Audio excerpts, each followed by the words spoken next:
अस्सलाम वालेकुम नाज़रीन, आज का सच के साथ मैं हूं Nadeem Hussain. National crime agency का जो फ़ैसला आया है उससे एक नई बहस जो है उसका आगाज़ हो गया है। मुस्लिम लीग नवाज़ जो है वो ये समझती है कि शहबाज शरीफ और उनके अहल खाना को वहाँ से क्लीन चिट मिल गई है, जबकि हुकूमत जो है वो ये समझती है कि सूरत हाल और हकीकत जो है उसका उस तरह इजहार नहीं किया गया है जिस तरीके से होना चाहिए था।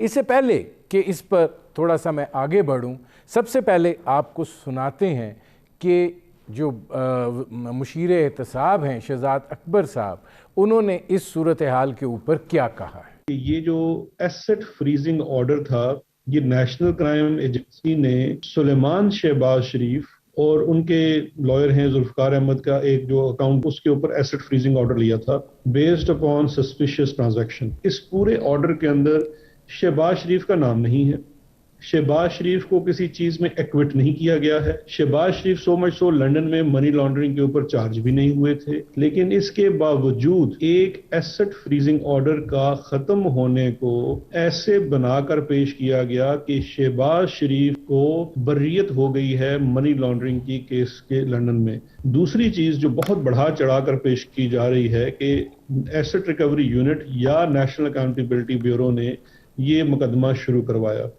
ये भी सरासर गलत और मिस रिपोर्टिंग है। जब सस्पिशियस ट्रांजैक्शन रिपोर्ट हो गई तो नेशनल क्राइम एजेंसी ने पाकिस्तान के इदारों से रब्ता किया और हमसे पूछा। उन्होंने हमसे 3-4 नाम शेयर किए। इनके मुतल्लक या इनकी बाबत पाकिस्तान में अगर कोई क्रिमिनल इन्वेस्टिगेशन है या कोई कन्विक्शन है तो आप बराए मेहरबानी हमसे शेयर करें। उसके जवाब में एक लेटर लिखा गया जो एसेट रिकवरी यूनिट की तरफ से लिखा गया, और वो लेटर लिखा गया तमाम मुतल्लिका इदारों से इंफॉर्मेशन लेने के बाद। ये लेटर आज मुस्लिम लीग नून वाले बड़ा शेयर भी कर रहे हैं कि देखिए जी ये सबूत है। उस लेटर का आप टाइटल तो पढ़ लें। उसके लेटर के टाइटल के ऊपर लिखा हुआ है योर क्वेरीज, यानी कि आपने जो मालूमात मांगी थी उनसे मुतल्लिका। अब उसके बाद ज़ाहिर है मुस्लिम लीग नवाज़ का जवाब आना था। फिर एक सीनियर लीडरशिप की प्रेस कॉन्फ्रेंस हुई। इस प्रेस कॉन्फ्रेंस को लीड किया शाहिद खाकान अब्बासी साहब ने, और एहसन इकबाल साहब भी तशरीफ़ फरमा थे, उन्होंने भी बात की। राना सनाउल्लाह साहब भी तशरीफ़ फरमा थे, उन्होंने भी बात की। लेकिन शाहिद खाकान अब्बासी साहब ने क्या जवाब दिया आपको सुनाते हैं। नेशनल क्राइम एजेंसी ने कहा था कि हमें जो पाकिस्तान की हुकूमत की एजेंसी ने बताया है उसके मुताबिक मनी लॉन्ड्रिंग के दावे हैं उनके और जुर्म के दावे हैं। हज़ारों सफ़े अदालत के अंदर जमा है मुख्तलिफ तरीके के। नेशनल क्राइम एजेंसी ने वो मुबैना शहादतें जो हमारी एजेंसी ने दी थी, जो हुकूमत पाकिस्तान ने दी थी, जो इमरान खान के मुशीरों ने दी थी, उसकी बुनियाद पर एक इन्वेस्टिगेशन की जो 20 महीने जारी रही। उस इन्वेस्टिगेशन के बाद ये मालूम हुआ कि कोई सबूत ना किसी जुर्म का ना किसी मनी लॉन्ड्रिंग का शहबाज शरीफ साहब या उनकी फैमिली के खिलाफ मौजूद है। अब नाज़रीन, ये जो नेशनल क्राइम एजेंसी का फ़ैसला है ये यकीनन 2 सफ़ात पर मुश्तमिल है, और ज़ाहिर है ये 2 सफ़ात जिस चीज़ का इजहार करते हैं उसमें यकीनन शहबाज शरीफ साहब का नाम नहीं है, और उसमें जो बात कही गई है वो सिर्फ इतनी कही गई है कि सलमान शहबाज जो हैं उनके अकाउंट को डीफ्रीज़ जो है वो किया जा रहा है। अब इस सूरत हाल के ऊपर जो है ये जो इस नई बहस ने जन्म लिया है, ज़ाहिर है उसके ऊपर आज वज़ीर इत्तलात फवाद चौधरी साहब ने भी बात की है। काबीना का इजलास था और काबीना के इजलास के बाद उन्होंने कहा कि मनी लॉन्ड्रिंग का मामला लंदन में नहीं है, पाकिस्तान में चल रहा है, और अगर 6 महीने तक ये मामला चला मेरिट के ऊपर तो फिर 25 साल तक सज़ा हो सकती है शहबाज शरीफ साहब को। ये सूरत हाल है जिस पर करेंगे बात। आपका अपने मेहमानों से तारुफ़ करवाते हैं। हमारे साथ मौजूद हैं हामिद खान साहब, साबिक़ सदर है सुप्रीम कोर्ट बार के। हमारे साथ मौजूद हैं निहाल हाशमी साहब, मुस्लिम लीग नवाज़ के रहनुमा हैं, और हमारे साथ मौजूद हैं निसार खोड़ो साहब, पाकिस्तान पीपल्स पार्टी के रहनुमा हैं। इसमें हामिद खान साहब ये फरमाइएगा कि आप अपनी ज़रा एक कानूनी राय दीजिए कि ये जो 2 सफ़े का फ़ैसला है नेशनल क्राइम एजेंसी का, जिस तरीके से मुस्लिम लीग नवाज़ इसको समझी है वो दुरुस्त है, या हुकूमत जो है वो जिस एंगल से इसको देख रही है वो दुरुस्त है? देखिए तो डिटेल्स तो ही पता चलेगा, लेकिन बहरहाल इस वक्त तो उन्हें एक किस्म का रिलीज कर दिया है। एक एजेंसी ने उनके बारे में ये कह दिया है का केस नहीं इनके खिलाफ। निहाल हाशमी साहब, ये फरमाइएगा कि ये जो 2 सफ़े का नेशनल क्राइम एजेंसी का फ़ैसला है, इसको आप भी देख लें, पढ़ लें, नज़र से गुज़रा होगा। इसमें ना मनी लॉन्ड्रिंग का तज़किरा है, ना किसी और चीज़ का तज़किरा है। इसमें सिर्फ सलमान शहबाज साहब का नाम है और उनके जो 2 अकाउंट्स हैं उसको डीफ्रीज़ करने का मामला है। तो ये जो बात आ रही है कि शहबाज शरीफ, उनके पूरे अहल खाना जो हैं, उनको मनी लॉन्ड्रिंग के इल्ज़ामात से बरी कर दिया गया है, वो यहाँ से कैसे अख्ज़ की जा सकती है? बिस्मिल्लाहिर्रहमानिर्रहीम। देखें, इससे पहले डेविड रो साहब एक सहाफ़ी हैं जिन्होंने शहबाज शरीफ साहब के खिलाफ एक आर्टिकल लिखा था। उसमें भी लंदन के एक कोर्ट ने फर्स्ट काउंट में ये पाया कि शहबाज शरीफ साहब के खिलाफ कोई सबूत नहीं है और उनके खिलाफ उन्होंने वर्डिक्ट दिया। इसी तरह से इस 2 सफ़ा में सलमान शहबाज की, जब मैं एज ए वकील ये समझता हूँ, हामिद खान साहब ज़्यादा बेहतर इसमें इंटरप्रिटेशन करेंगे, कि जब किसी को मुलजिम समझा जाता है तो उसके अकाउंट फ्रीज कर दिए जाते हैं, और जैसे ही जो उनके जो इंसाफ का इदारा है, इन्वेस्टिगेटिंग एजेंसी है, हमारे तरह की नहीं है कि अंडर प्रेशर या अंडर दबाव आके काम करती है। वो जब उसको समझती है कि नहीं जी ये बंदा इनोसेंट है, ये केस फेक है, तो फौरी तौर पे डिफ्रीज कर देती है उस अकाउंट को और उस आदमी को क्लीन चिट दे देती है। तो और फिर वो रिपोर्ट जमा होता है जो वहाँ के कंसर्न मजिस्ट्रेट हैं या जो कंसर्न कोर्ट है, और वो उसको सर्टिफिकेशन दे देती है कि ठीक है जी, आप इसको बरी जमा करें, इसको एक्यूटल कह लें या नॉट फाउंड गिल्टी कह लें या इनको इनोसेंट कह लें। तो यही इस केस में हुआ। इसमें देखिए कंटेंशन क्या है। कंटेंशन ये है कि जो इल्ज़ामात लगा रहे थे पाकिस्तान की हुकूमत की तरफ से, एसेट रिकवरी यूनिट के जनाब शहजाद अकबर साहब 12 वहाँ पे जाते थे, नाम देते थे, एम्बेसी में बैठते थे, सहाफ़ियों को बुलाते थे, सहाफ़ियों को बताते थे अब ये हो गया वो हो गया। तो इनका अगर आपने आनिया जानिया देखें तो क्या ये वहाँ पे शॉपिंग करने जाते थे? क्या ये वहाँ पे हनीमून करने जा रहे थे? क्या वहाँ पे वो कोई फॉरेन डेलीगेशन पाकिस्तान के एक्सचेकर के पैसे से मुझे निहाल हाशमी साहब एक ब्रेक लेना पड़ रहा है, मैं वापस आता हूँ। नाज़रीन, हमारी गुफ्तगू जारी है, एक मुख्तसर से कमर्शियल ब्रेक का वक्त हुआ है, मिलते हैं इस वक्त। Welcome back. अच्छा निसार खोड़ो साहब, ये फरमाइएगा कि ज़ाहिर है कि ये आपका मामला नहीं है, ये जो सूरत हाल है, लेकिन आप ये समझते हैं कि हुकूमत जो मौक़िफ़ दे रही है उसमें कोई जान है? सर मैं क्या कहूँ आपको, देखिए बरतानिया में हर एक आज़ाद शहरी है, और अगर सलमान शहबाज की बात कर रहे हैं आप, तो वो पता नहीं कितने सालों से वहाँ बिजनेस कर रहा है, वहाँ बैठा हुआ है। तो किसी को वो क्यों छेड़ेंगे जब तक कोई किसी की शिकायत नहीं करेगा। और अब तो वो एक ख़त भी सामने आ गया है कि जो हुकूमत पाकिस्तान ने 2019 में लिखा उनको, और उसमें शहबाज शरीफ और सलमान शहबाज का नाम मौजूद है।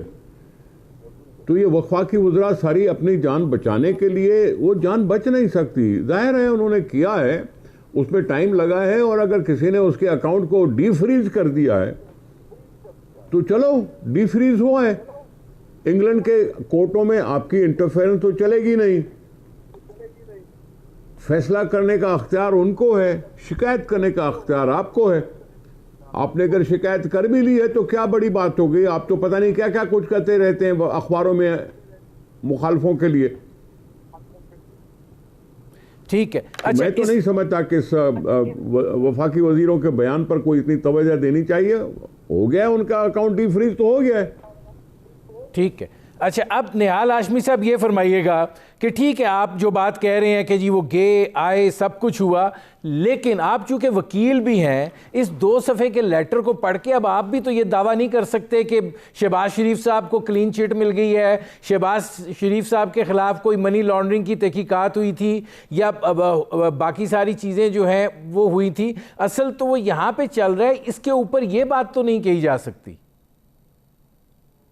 नदीम साहब, आपने वो जो सवाल किया बड़ा माने खेज जो मानी है। देखिए, यहाँ पर भी जब शहबाज साहब नैब के तहत जेल में थे, कमोबेश 20-21 महीना जेल में रहे, तकरीबन 2 साल का अरसा रहा।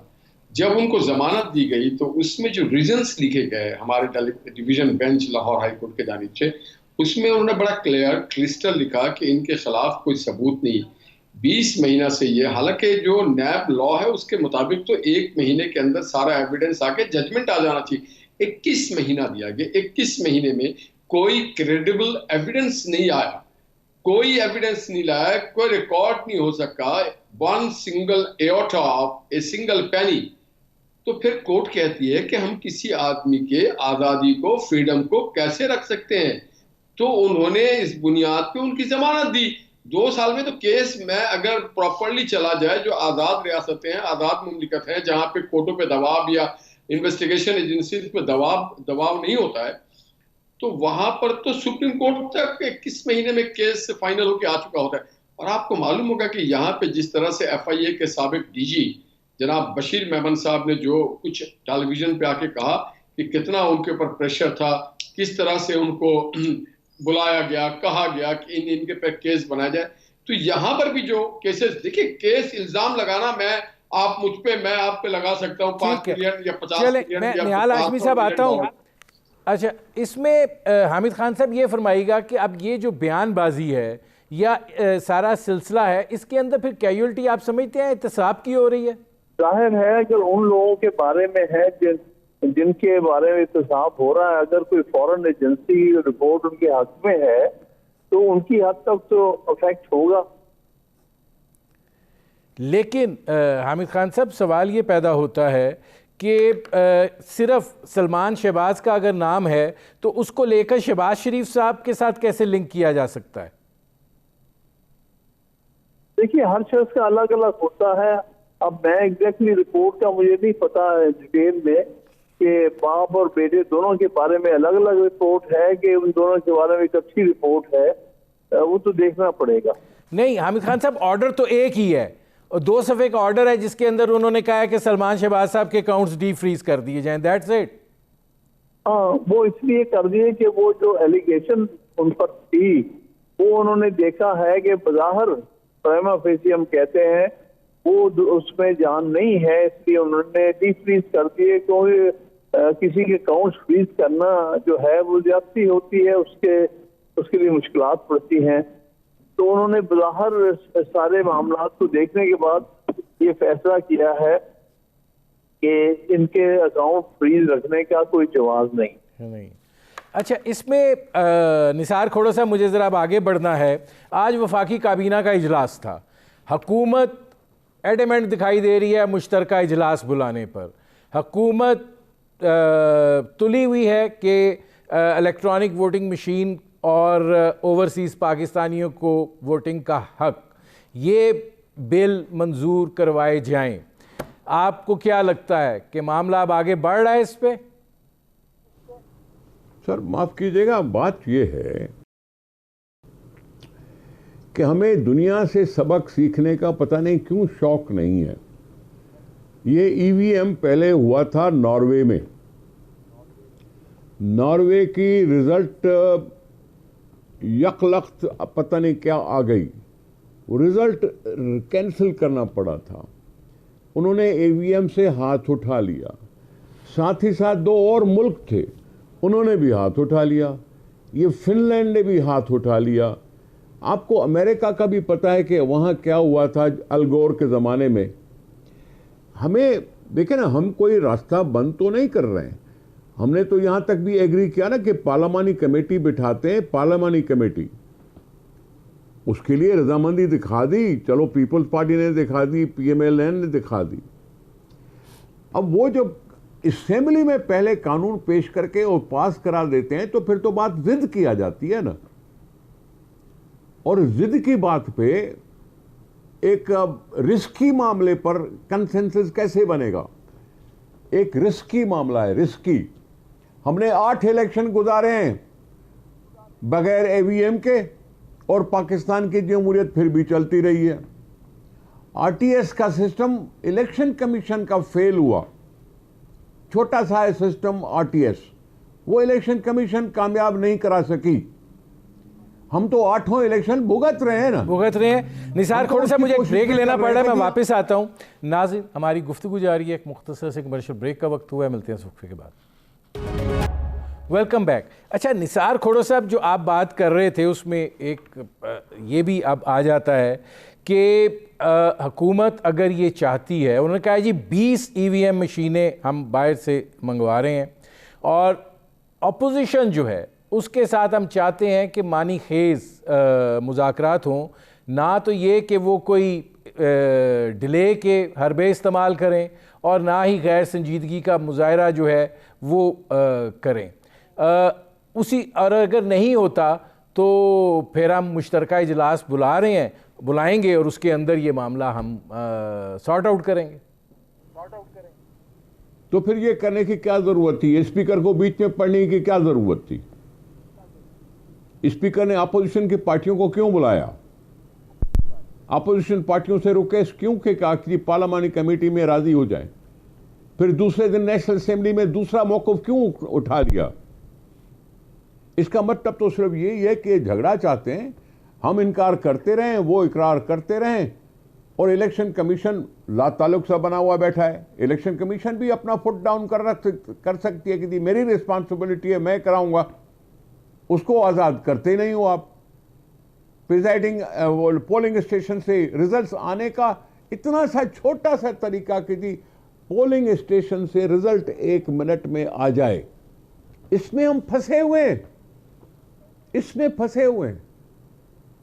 फिर तो मैं समझूंगा कि हुकूमत खामखा इसलिए जिद कर रही है कि ये होना नहीं है, फिर बाद में जाके पुराने सिस्टम पे आएंगे, फिर अपनी मर्जी जो भी जहां जितनी भी वहां जंगल का झगड़ा होगा और फिर कहेंगे जी हो गए इलेक्शन, जीत गए हम। ठीक है, मैं निसार खोड़ो साहब आता हूं। अब निहाल हाशमी साहब ये फरमाइएगा कि आईनी तरमीम अगर करनी है फिर तो 2/3 अक्सरियत आपको चाहिए। अब अगर खाली ये बिल मंजूर करवाना है तो इस बिल के ज़रिए क्या ये जो फैसला साजी है ये मुमकिन हो पाएगी सादा अक्सरियत के साथ? देखिए नदीम साहब, जमहूर के माने ये होता है कि गवर्नमेंट नहीं होता। जमहूर के माने ये होता है कि गवर्नमेंट, अपोजिशन या जो पार्टियां इवन पार्लियामेंट में ना हो और जो स्टेक होल्डर्स की रिप्रेजेंटेशन पार्लियामेंट में ना हो, उन सबको ऑन बोर्ड लिया जाता है। सारे मिलकर जमहूर बनते हैं। गवर्नमेंट जमहूर अपने आप को ना समझे। तो अगर आप जमहूर को माइनस करके गवर्नमेंट बुलडोज करना चाहती है, और बदनीयती इसमें बड़ा साफ, बहुत ही क्लियर और दो टोक नजर आ रहा है कि जैसा भी खोड़ो साहब ने कहा, जिनसे आरटीएस नहीं संभाला गया, जिनसे एफबीआर के जो नेट था उसमें हैक हो गया उसके सिस्टम में, तो वो पाकिस्तान में लाखों इलेक्ट्रॉनिक मशीन को संभालेंगे। तो बड़ा क्लियर है। फिर वो एक नई बात करते हैं, ओवरसीज पाकिस्तानियों को जिस तरह से वोटिंग राइट देना चाहते हैं, हम भी चाहते हैं वोटिंग राइट दिया जाए। वहां के लोग वहां के लोगों को मुंतखब करें, जहां के लोगों को नहीं। मैं नदीम साहब जिस शहर में बैठा हूं, मैं लारकाना में नहीं जानता कि खोड़ो साहब के हल्के में कौन कौन सा लोग हैं। खोड़ो साहब नहीं जानते कि नदीम हुसैन साहब के हल्के में कौन लोग हैं। सालों से जो लोग पाकिस्तान नहीं आए, वो पाकिस्तान के किसी हल्के में पेरिस से या ऑस्ट्रेलिया से या लंदन से या सेंट्रल अमेरिका, नॉर्थ अमेरिका से बैठ करके वोट डालो, ये नामुमकिनात में से दुनिया का ये अनोखा चीज है। और जैसा अभी कहा खोड़ो साहब ने, आपको याद होगा जॉर्ज बुश के जमाने में उसी का भाई था जैकब बुश, जो गवर्नर था, एल गौर के जमाने में जो कुछ किया, और ये मामला सुप्रीम कोर्ट में गया वो सारा है। मैं आता हूँ निहाल हाशमी साहब। हामिद खान साहब ये फरमाइएगा कि आईनी पोजीशन फिर इस पे क्या है? क्या हुकूमत ये समझती है कि सिंपल मेजॉरिटी से करवा के मामला जो है उनका हल हो जाएगा? देखिए, बात यह है कि ये ऐसा मामला है जिसमें सारी पार्टी का इंटरेस्ट होता है। इलेक्शन में तो सब ने हिस्सा लेना है, तो इसलिए अगर एक पार्टी बेशक मेजॉरिटी से भी ये फैसला कर ले, उसका रिजल्ट में और उसके वजह से दूसरी पार्टी में बेचैनी होगी। इसलिए कंसेंसस इस काम में बहुत जरूरी है। दूसरा, ये जो ईवीएम की बात कर रहे हैं, इसमें पहले इसका लोकल बॉडीज के इलेक्शन में एक दफा एक्सपेरिमेंट एक लिमिटेड हद तक होना चाहिए, ताकि एक तो पता चले कि ये इनमें एक्यूरेसी कितनी है, दूसरा जो स्टाफ है इलेक्शन कमीशन का वो भी ट्रेन हो इनके सियासी है जो उसमें कि उनको एकदम नेशनल लेवल के और लेके आना किसी तौर पर भी मुनासिब नहीं है। तो एक तरह से किस तरह पहले लिया जाए एक छोटे लेवल पर। लेकिन हामिद खान साहब, मुझे वो जवाब चाहिए था कि आप ये समझते हैं कि सिंपल मेजॉरिटी से ये मामला तय हो जाएगा? नहीं तय होगा मेरे नजदीक, उससे बेचैनी रहेगी, उससे दूसरी पार्टी नहीं मुतमईन होगी। पार्टी इलेक्शन में तो सब ने हिस्सा लेना है, अगर सारी पार्टी इस बात पे नहीं होती कि ये वो इससे मुतमईन है तो इसका मतलब ये झगड़ा पड़ेगा इलेक्शन में, तो वो मुनासिब नहीं है। ठीक है, अब इसमें खोड़ो साहब मेरे पास आखिरी मिनट है, ये फरमाइएगा कि आप क्या समझते हैं कि अगर बिल मंजूर हो जाता है तो फिर तो ठीक है। क्या मंजूर हो जाता है? अगर ईवीएम के लिए और उसके लिए पार्लियामेंट से वो जॉइंट सेशन में करवा लेते हैं। देखिए, पार्लियामेंट से करवाने की बात इलेक्शन कमीशन का, हामिद खान साहब से पूछें कि इलेक्शन कमीशन कितनी बाअख्तियार है रिजल्ट को ट्रांसपेरेंट करने की। ये जो इलेक्शन का मेथड है वो सोल रिस्पॉन्सिबिलिटी इलेक्शन कमीशन की है या हुकूमत की भी है? जरा इस पे सवाल कर लें तो सफाई शायद हो जाए कुछ। हामिद खान साहब। जी हाँ, जी मैं सुनो। ठीक है, इलेक्शन कमीशन की बुनियादी जिम्मेदारी है और उसका मुतमईन होना बहुत जरूरी है, और इस किस्म के कानून पास करने से पहले इलेक्शन कमीशन को पूरी तरह ऑन बोर्ड करने की जरूरत है। मेरे प्रोग्राम का वक्त ख़त्म हो रहा है। बहुत शुक्रिया हामिद खान साहब, बहुत शुक्रिया निहाल हाशमी साहब, बहुत शुक्रिया निसार खोड़ो साहब। नाज़रीन, आपने हमारे पैनल के शुरका की गुफ्तगू सुनी। अब तक के लिए इतना ही, इजाज़त दीजिए। अल्लाह हाफ़िज़।